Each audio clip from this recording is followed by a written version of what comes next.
여러분 오늘 제가 이제 찬양을 들으면서 뭘 느꼈냐면요, 찬양의 가사 하나하나가 마치 시 같다 하는 생각을 했어요. 그렇죠? 가사 하나가 오늘은 왠지 시처럼 느껴졌고, 영상도 뭔가 모르게 마치 시처럼 제 마음에 와닿았어요. 왜 그럴까 하는 생각을 했어요. 그 전주하고 달리 가을이구나 하는 생각을 했습니다. 그런 남자는 가을을 타죠? 그렇죠. 그런 것 같더라고요. 시 같다 하는 생각을 했어요. 그러면서 또 어떤 생각을 했냐면, 오늘은 그냥 설교 한 5분 정도 하고 내려가고 계속 찬양했으면 좋겠다 이런 생각도 했어요. 그렇게 할까요? 네, 제 마음에 찾아오는 섭섭함은 왜일까요? 그래요? 네, 알겠어요. 자, 아무튼 우리 오늘 여러분들이 사부 예배 오신 이 예배가 여러분의 최근에 선택한 일 가운데 가장 훌륭한 일이 될 수 있기를 주님의 이름으로 소망합니다. 왜냐하면 오늘 우리가 드리는 이 예배는 이벤트가 아니기 때문에 그렇습니다. 오늘 우리가 드리는 이 예배는 우리의 삶의 사건이 될 수 있기 때문에 그렇습니다. 그런 의미에서 우리 옆에 분들하고 한번 이렇게 인사하겠습니다. 예배는 사건입니다. 저와 여러분이 드리는 예배가 매주 드릴 수 있는 예배가 아니라 저와 여러분에게 분명 사건이 될 수 있는 예배가 되었으면 좋겠다 하는 생각을 해봅니다. 우리는 살아가면서 많은 질문이 생깁니다. 여러분 지금도 여러분 안에 많은 질문들이 있지요. 성경에 대한 질문들도 있을 수 있고 여러분의 삶에 주어지는 질문들이 있을 수 있습니다. 우리는 우리의 인생에 이 질문에 대한 답을 찾으려고 살아가는지도 모른다 하는 생각을 해봅니다. 나는 누구인가? 라고 하는 실존적 질문으로부터 시작해서 왜 하나님이 인간을 사랑했다면 왜 우리 가운데 고통과 불행과 죽음이 있는가에 대한 철학적 질문도 우리 가운데 있을 수 있습니다. 이와 같은 질문 외에도 다양한 질문이 여러분에게 그리고 우리에게 있을 수 있습니다. 저에게도 많은 질문이 있고 또 질문 때문에 당황한 적도 여러 번 있는 것 같습니다. 여전히 저도 풀리지 않은 숙제와 같은 질문들이 있고 또 질문을 받을 때마다 당황스러운 부분들이 있다는 거죠. 제 아이가 지금은 이제 13살인데 5살 때 이 아이가 아빠에게 했던 질문이 저를 당혹하게 했습니다. 함께 목욕탕을 갔습니다. 그리고 났는데 목욕탕을 갔는데 이 아이가 저를 부르는 겁니다. 아빠, 아빠. 그 아이 가까이에 갔더니 아이가 어디에 이렇게 손가락을 가리키는 거예요. 제가 봤더니 이제 이렇게 질문하는 거예요. 아빠, 저 아저씨 몸에 호랑이가 있어. 드래곤이 있어. 아빠, 저 왜 있어? 이렇게 물어보는 거예요. 아이가 더 가까이 가는 거예요. 그래서 제가 질문을 이제 듣고 대답을 하려고 하는 순간 그 거울 속에 비친 아저씨의 눈과 제가 눈이 마주쳤습니다. 여러분 그때 어떤 선택을 해야 됩니까? 아빠는? 저는 그때 사실 내 인생에 오점 하나가 생겼습니다.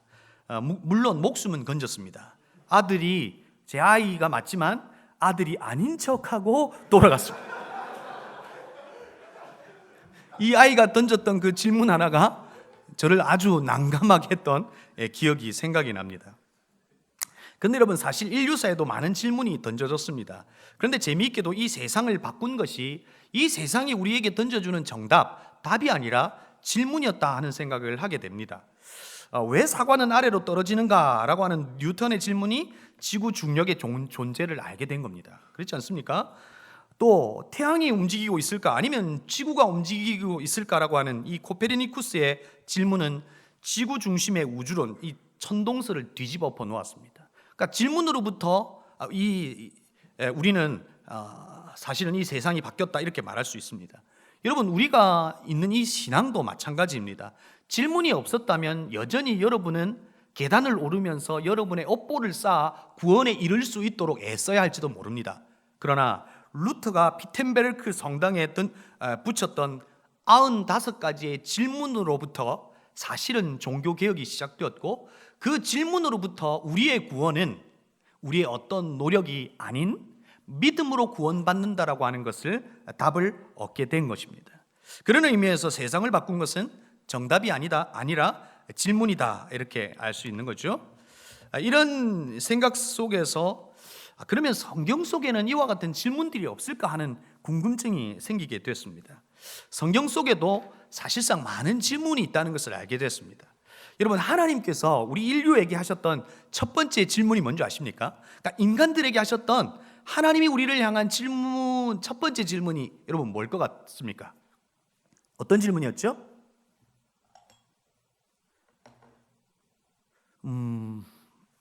2주 전과 여러분은 완전히 새 사람이 되었습니다. 날마다 우리의 삶은 옛사람과 새사람의 그 줄다리기 속에서 있습니다. 그렇죠? 옛사람과 새사람의 중간에 이 믿음이라고 하는 요거에서 이 줄다리기를 하는 거거든요. 옛사람이 지금 완전히 여러분을 땡겨버린 거예요. 그렇죠?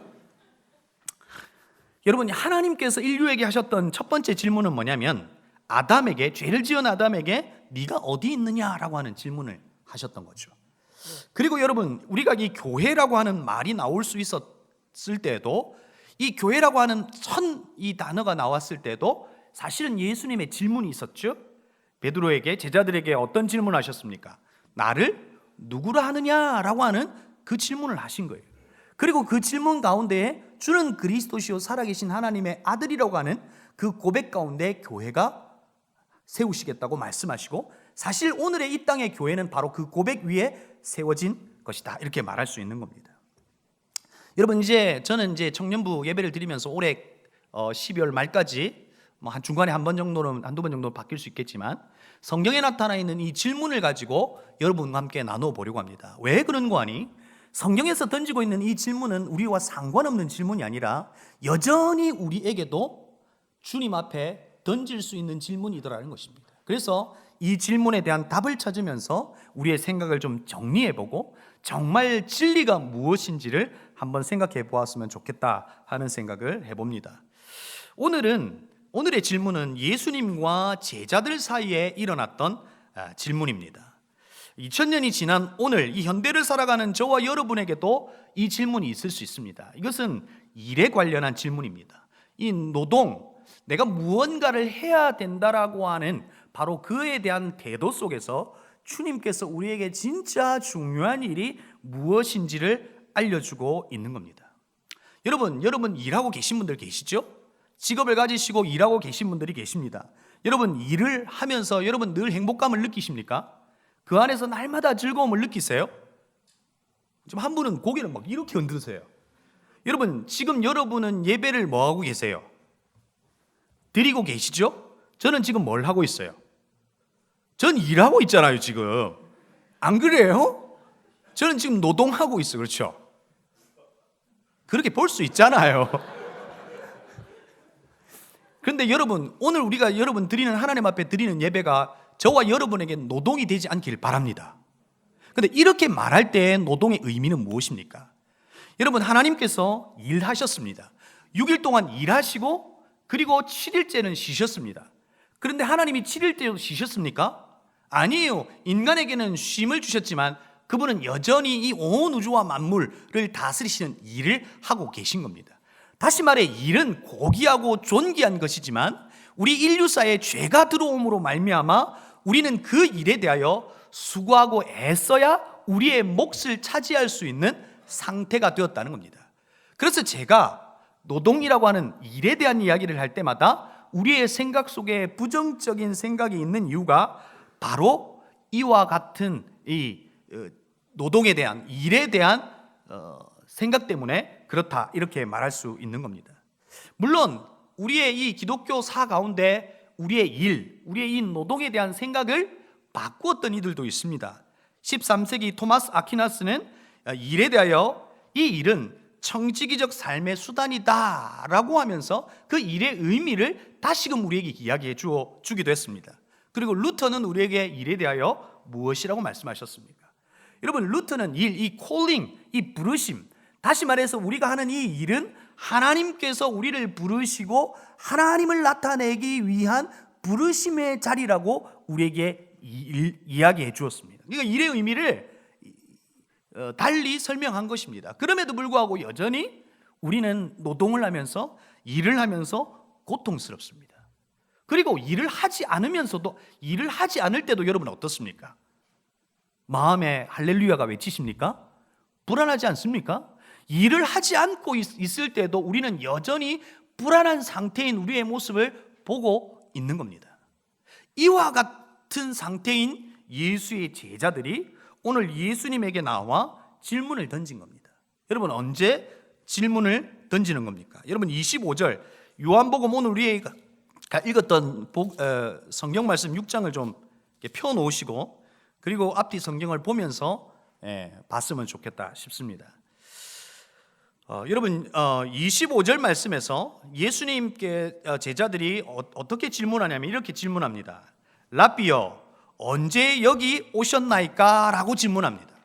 오늘 예수님께 우리가 본 이 말씀 가운데 질문을 던진 사람은 어떤 사람들이냐면 예수님을 찾아가는 두 무리가 있었습니다. 하나는 예수님 갈릴리를 건너가다가 무리를 걸으시는 예수님을 만난 제자들이 있고, 그 이튿날 배를 타고 주님께 간 이들이 있었습니다. 바로 오늘 예수님께 질문을 던진 사람은 바로 그 이튿날 간 제자들이 예수님께 질문을 던진 겁니다. 예수님께 이렇게 질문을 했죠. 라비여, 언제 여기 오셨나이까? 여러분, 그러면 예수님께서는 뭐라고 말씀하셔야 합니까? 여러분, 제가 여러분한테 여러분 오늘 뭘 타고 이곳에 오셨습니까? 물어보면 여러분 뭐라고 말해야 합니까? 뭐 101번 타고 왔습니다. 이렇게 말해야 되는 게 정상입니다. 그런데 여러분, 제가 성경을 통해서 볼 때 하나님은 항상 인간이 하나님에게 던지는 질문 앞에는 동문서답하는 경우들이 참 많습니다. 그렇지 않습니까? 여러분이 하나님 앞에 던진 질문들이 많잖아요. 그런데 하나님은 가끔은 내가 원하는 답이 아니라 아닌 답을 할 때가 많지 않던가요? 하나님 좀 그러신 분이십니다. 그래서 가끔 좀 짜증나기도 합니다. 근데 오늘도 주님이 라비오,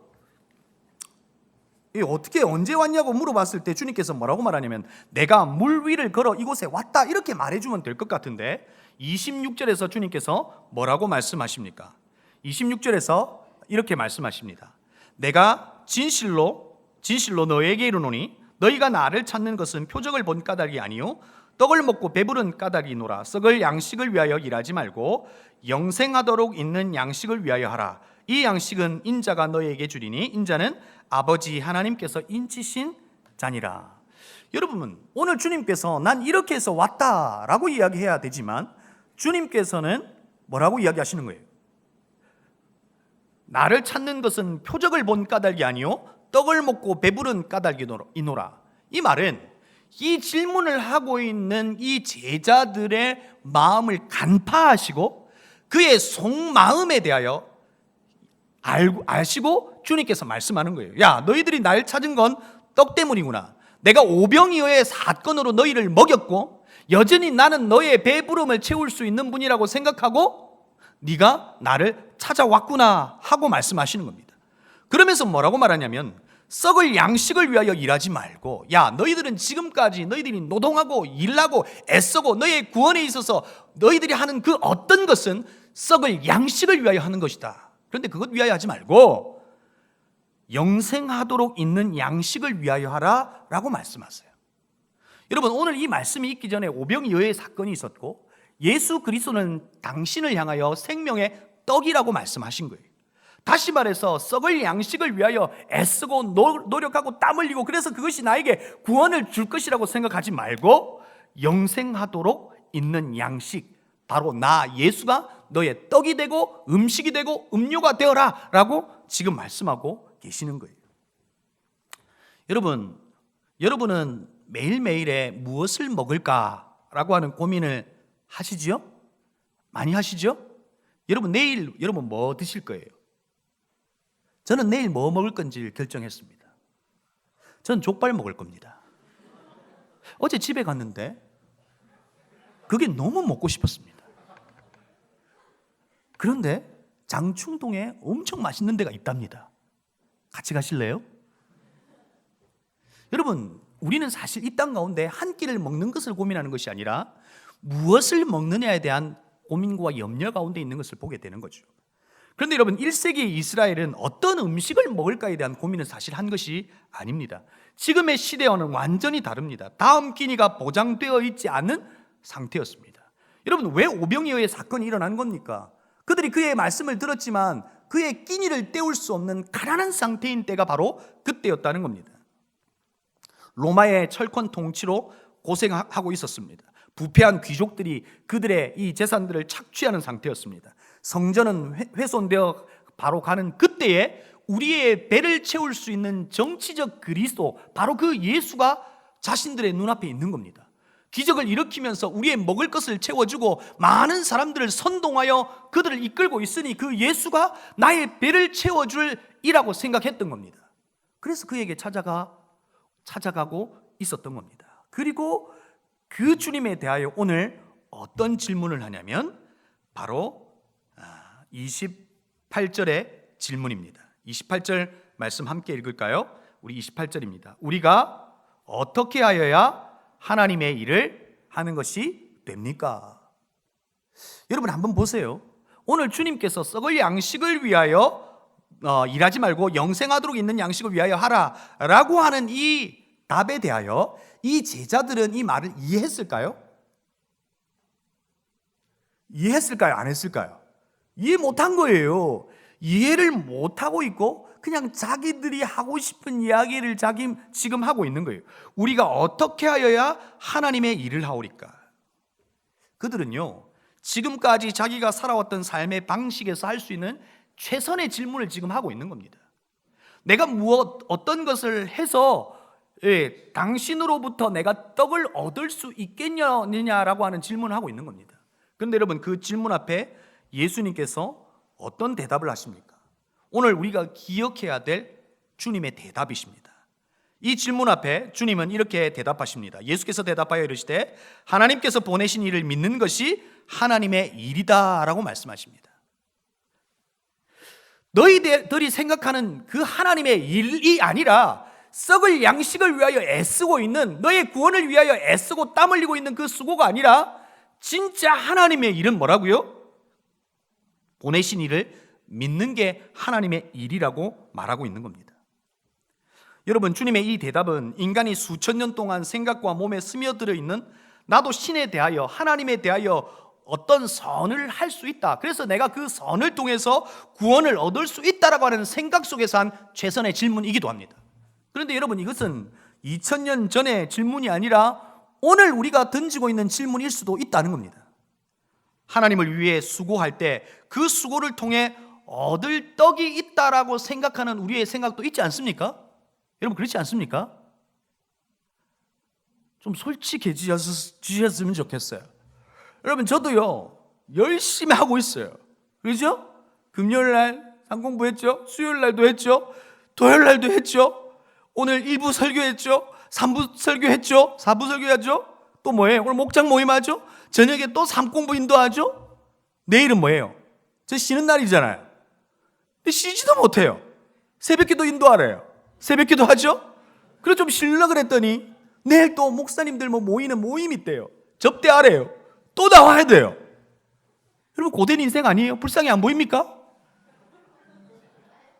좀 측은한 마음으로 저를 바라봐 주셨으면 좋겠어요.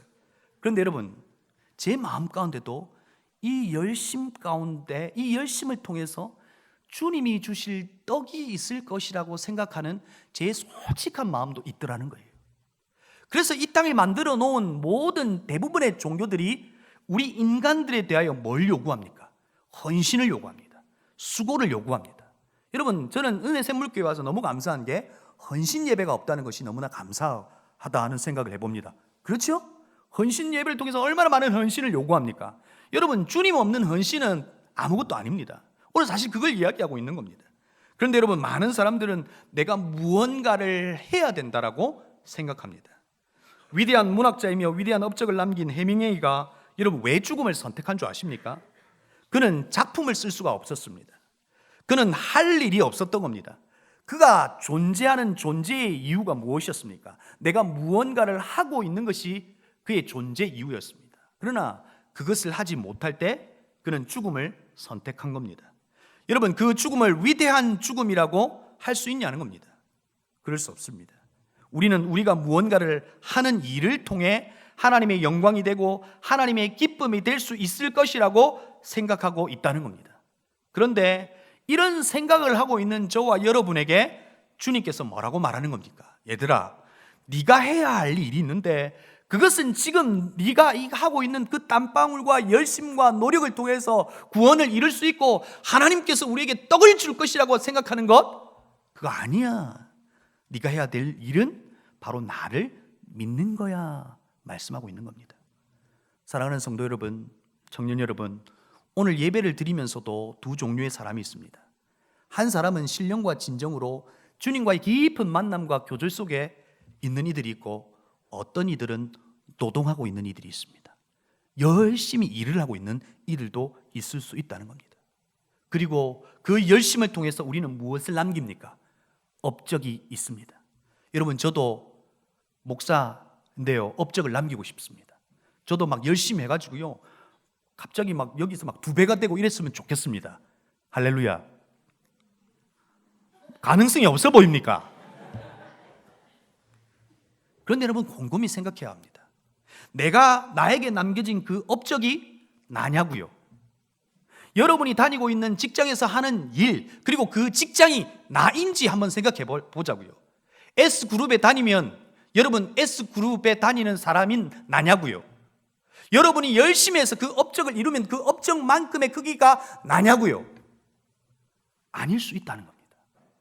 그래서 주님은 오늘 예수님의 제자들의 그 질문 앞에 너희들이 무언가를 할 수 있다라고 생각하는, 그리고 그 열심을 통해서 구원을 이루고 그 열심을 통해서 하나님의 콩고물이 있을 거라고 생각하는 그것 헛되다라고 말씀하는 겁니다. 진짜 너희들이 해야 될 일은 노동 이전에, 헌신 이전에, 열심 이전에, 노력 이전에 나 주 예수 그리스도를 믿는 것, 바로 그것이 하나님의 일이라고 말하고 있는 겁니다. 여러분, 예수 그리스도를 믿는 일이 저와 여러분의 첫 번째가 되기를 주님의 이름으로 축복합니다. 오늘 주님께서 네가 할 일은 날 믿는가라고 말하는 이 말의 의미는 뭐냐면, 네가 구원에 대하여 할 수 있는 일이 없다라고 말하는 겁니다. 그들의 제자들은 자기의 종교심으로, 종교적 열심을 통해서 내가 이렇게 하면 구원받을 수 있다, 거룩의 자리로 나아갈 수 있다라고 생각한 겁니다. 그게 아니라고 말하는 겁니다. 그래서 내가 너희들에게 해야 할 일, 대신해야 될, 너희들이 지고 있는 이 수고하고 무거운 짐, 너희들이 그래서 그것을 통해서 이루고자 하는 구원, 받고 싶어하는 떡, 그 문제를 너희들은 해결할 수 없어. 그러나 난 할 수 있다라고 주님은 말씀하진 않지만 아마도 그의 생각 속에서 말할 것이라고 생각합니다. 그게 무엇입니까? 예수 그리스도가 해야 될 일이 무엇입니까? 그래야만 우리가 애쓰고 수고하여 구원을 얻는 것이 아니게 되는 것이 무엇입니까? 예수가 오신 이유가 뭡니까? 그의 일이 뭐냐고요? 에스더는 죽으면 죽으리라가 그의 사명이었지만 예수 그리스도는 죽는 것이 그의 사명이었습니다. 그의 일이었다고요. 그의 죽음을 통해서 우리의 애씀이 아닌 예수 그리스도로 말미암아 구원의 자리에 있을 수 있고, 예수 그리스도의 그를 믿는 믿음 안에서 그토록 우리가 얻고 싶었던 열매가 우리 가운데 있을 수 있다는 것을 주님께서 말씀하고 있는 겁니다. 사랑하는 청년 여러분, 성도 여러분, 이 현대인들이 가지고 있는 우상이 뭔지 아십니까? 안정감입니다. 그렇지 않습니까? 여러분이 직업을 선택하는 이유가 무엇입니까? 정말로 하나님의 부르심이 그곳에 있기 때문에 그 직장을 선택하는 거예요? 아니잖아요. 그 직장이 나에게 뭘 주는 겁니까? 안정감을 주는 겁니다. 여러분이 왜 은혜 샘물교회를 선택한 거예요? 솔직히 말해보세요. 정말 막 분란이 있고 갈등이 있는 그 교회면 같겠어요? 이 교회가 나에게 뭘 주는 겁니까? 안정감을 주는 겁니다. 남편을 선택할 때 그 남편을 선택하는 이유가 무엇입니까? 아내를 선택하는 이유가 뭐냐고요? 여러분, 좀 솔직해지자고요. 그 남편이, 그 아내가 나에게 뭘 주는 겁니까? 안정감을 주는 거 아닙니까? 그래서 조건을 보는 거 아닙니까? 한 집사님이 저에게 하신 말씀입니다. 목사님, 저희 남편은요 돈을 잘 법니다. 그런데 교회는 나가지 않습니다. 그런데 어느 날 갑자기 이런 생각을 했답니다. 우리 남편이 정말 가난한데 예수를 잘 믿으면 싫겠답니다. 이해가 되세요? 정말 남편이 가난한데, 남편이 예수님을 너무 잘 믿는데 가난하면 싫겠답니다. 왜요? 그의 인생 가운데 지금 누리고 있는 수많은 것들이 자기에게 안정감을 주었기 때문에 그렇습니다. 여러분, 이 땅은 우리가 노력하는 이유가 무엇입니까? 바로 그것을 찾기 위함입니다. 그런데 여러분, 우리가 찾고 또 찾고 찾아서 애쓰고 노력해서 그것을 다 획득하면 우리 안에 진짜 안정감이, 평안이 우리에게 주어지던가요? 여러분, 우리는 상대적 가치 속에서 살아갑니다. 내가 1억을 벌면 안전해지고 평안해질 거라고 생각합니다. 그런데 정말 그렇게 되면 내 안에 안정감이 찾아오는 것이 아니라 내 옆에 있는 사람보다 조금 더 벌 때 내 안에 안정감이 찾아오는 것을 보게 됩니다. 맞아요, 안 맞아요? 아니에요? 오늘 주님이 우리 안에 가지고 있는 열심, 그래서 우리가 그것을 획득하면 안정되어지고 구원을 받고 하나님이 주실 무언가가 있을 거라고 하는 그 가치를 깨뜨리시고, 너의 삶이 어떠하든지 절대적 가치인 예수 그리스도가 너희들이 열심을 당해서 하는 그 썩을 양식이 아닌 영원한 양식이고 생명의 떡이신 예수 그리스도를 붙들 때 너에게 진짜 안정이 있을 수 있다고 우리에게 말씀하시는 겁니다. 그래서 너희가 해야 될 가장 중요한 하나님의 일이 바로 예수 그리스도를 믿는 것이라고 말하고 있는 겁니다. 예수 그리스도가 여러분의 안정감이 되기를 주의 이름으로 축복합니다. 예수 그리스도가 여러분의 평안이 되기를 주의 이름으로 축복합니다. 세상이 우리를 흔들어 놓고 이 땅의 가치관이 이렇게 해야만 안전하다고 말할 때, 아니야, 예수 그리스도가 나의 안전이요 전부요, 내가 해야 될 하나님의 일이라고 고백할 수 있는 믿음의 청년들이 되시기를 다시 한번 주님의 이름으로 축복합니다. 여러분, 우리는 어느 때를 살아가고 있습니까? 예수 그리스도의 부활 이후, 그리고 우리는 예수 그리스도의 재림을 기다리고 있습니다. 주의 재림을 바라보는 저와 여러분의 삶이 어떠해야 하냐고 다시 질문을 던질 때, 오늘 우리에게 주셨던 말씀 속에서 우리는 어떤 답을 얻을 수 있습니까? 주님, 믿습니다. 믿습니다 라고 외치며 내 믿음을 인정해 달라고 하는 주님에 대한 그 요구가 있어야 되는 것이 아니라, 내가 애씀으로 나의 어떠함을 통해서 구원을 이루고 나의 그 열심과 어떠함을 통해서 무언가를 얻겠다고 하는 그 생각을 내려놓고 주님에게로 가야 한다는 것을 우리에게 말해주고 있는 겁니다. 여러분, 요한복음 6장 이후에 15장에 가면 하나님께서 오늘 이 하나님의 일에 대한 이야기를 이야기하면서 알아먹지 못하는 이 이스라엘 백성들에게, 저와 여러분에게 그림 언어로 설명해 주는 부분이 있습니다. 바로 요한복음 15장 5절입니다. 여러분, 저는 이 부분을 이렇게 요약합니다. 인간의 공로의식의 뿌리를 뽑으시고 포도나무를 심으시다. 무슨 말입니까? 내 공로, 내가 무엇을 해야 된다라고 하는 그 생각을 뽑으시고 포도나무를 심으신 말씀이 바로 요한복음 15장이라고 생각합니다. 여러분, 주님께서 뭐라고 말씀하십니까? 나는 포도나무요, 너희는 뭐라고요? 가지다. 그렇죠? 주님은 포도나무고 우리는 오이, 가지, 거기 가지죠. 왜 이렇게 제가 지금 하고 있는 거예요? 여러분, 깨어 있으라고요. 그거 아니에요. 괜히 여러분 그렇게 또 생각하시는 분들 계시다고요. 눈의 아들 여호수아 이러면 눈 이건 줄 알고, 맞죠? 그런 분들 있잖아요. 아니에요? 성경의 맨 마지막 말라기, 성경의 저자가 누구냐고 물었더니 말라래요. 아니잖아요. 말라기잖아요. 이름인데. 깨어 있으세요. 주님이 뭐라고 말씀하시냐면 나는 포도나무요 너는 가지다 라고 말씀하세요. 여러분, 이 말을 한 예수님의 의도가 무엇입니까? 너희들이 낑낑대면서 무언가를 얻으려고 애쓰고 있는 그 애씀이 헛될 수 있다는 거예요. 너희들이 해야 될 가장 중요한 일은 뭐라는 거예요? 바로 포도나무이신 예수 그리스도께 붙어 있는 것이 가장 중요한 일이라고 말하고 있는 거예요. 낑낑대면서 얻으려고 하는 그 애씀보다도 너의 인생의 가장 중요한 것은 바로 포도나무이신 예수 그리스도께 붙어 있을 때 너희들이 그토록 맺고 싶어하는 그 열매는 오히려 자연스러움이 있을 수 있다라고 말씀하고 있는 겁니다. 사랑하는 청년 여러분, 성도 여러분, 여러분의 삶에 열매가 있으십니까? 그 열매를 보고 우리 여기 성도님들 계신데 여러분의 자녀들은 뭐라고 평가하십니까? 우리의 아버지와 우리의 어머니의 수고로움, 그 애씀과 그 업적과 공적을 바라보면서 여러분의 자녀들이 뭐라고 말씀하시던가요? 아버지의 그 열심과 열매 속에서 나는 하나님을 보았습니다, 이러던가요? 여러분, 열매는 관상용이 아닙니다. 주님께 붙어 있을 때 맺혀진 그 열매를 통해서 우리는 두 가지를 드러내야 됩니다. 첫 번째는 열매를 통해 접붙여 있는 나무가 포도나무인 것을 우리의 삶을 통해서 드러내야 합니다.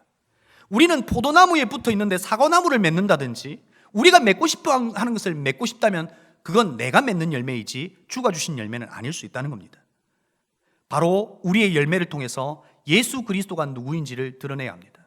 두 번째 열매는 관상용이 아니라 그랬습니다. 그 열매는 생명이어야 합니다. 무슨 말입니까? 또 다른 누군가에게 그 열매는 생명으로 먹어져야 된다는 겁니다. 저와 여러분의 인생을 통해서 맺혀지는 그 열매를 통해서 다른 누군가가 그 생명의 열매를 따먹고 생명을 얻고 하는 것이 우리의 인생을 통해서 열매 맺기를 하시는 하나님의 열매라는 것입니다. 이것이 복음이 되고 생명이 되고 능력이 되는 삶을 살아라고 우리에게 말하고 있는 겁니다. 사랑하는 청년 여러분, 성도 여러분, 여러분이 해야 될 일들이 참 많지요? 그래서 바쁘지요? 안 바빠요? 놀이터에 노는 초등학교 2학년 아이가 놀면서 그러더라고요. 자기 바쁘다고요. 애들도 바빠요. 학원 7개, 9개 가려고 하니까 얼마나 바빠요. 그래서 여러분 예배의 자리에 나와 있는 여러분들이 얼마나 존경스러운지 아세요? 존경스러운 거예요. 그리고 저녁에 목장 모임까지 하잖아요. 그리고 목자들은 뭐 하는 줄 아세요? 초원 모임도 하고 총목자 모임까지도 해요. 여러분 이거 미친 짓이에요. 그럼에도 불구하고 정말 이 자리에 나와 있는 여러분의 이유가 무엇입니까? 그분께 붙어 있으려고 하는 거 아닙니까? 그럴 때 여러분 안에 열매가 나타나고 생명이 나타난다는 것입니다. 저와 여러분에 있어서 하나님은 저와 여러분의 인생들을 통해서 하나님의 위대한 일을 이루시겠지만 우리의 삶 가운데 가장 중요한 하나님의 일은 예수 그리스도를 믿는 것이라고 하는 사실을 잊지 않기를 주님의 이름으로 축복합니다. 그 주님께 붙어 있으려고 하는 그 애씀이 바쁜 일상 가운데서도 가장 중요한 일일 때 바쁨이 줄 수 있는 무기력함과 어두움의 마음 대신 기쁨을 주실 겁니다. 그렇게 하랍니까? 그렇게 할 수 있길 바랍니다. 이것이 하나님의 일이라고 우리에게 가르쳐주고 있는 겁니다. 바쁜 것, 신성 모독적 죄를 짓기 위한 전조일 수 있습니다. 바쁠 수는 있지만 어떤 삶의 순간보다 우선이어야 하는 것, 주님께 붙어 있으려고 하는 그 하나님의 일이 저와 여러분에게 가장 중요한 일이 될 수 있기를 주님의 이름으로 축복합니다.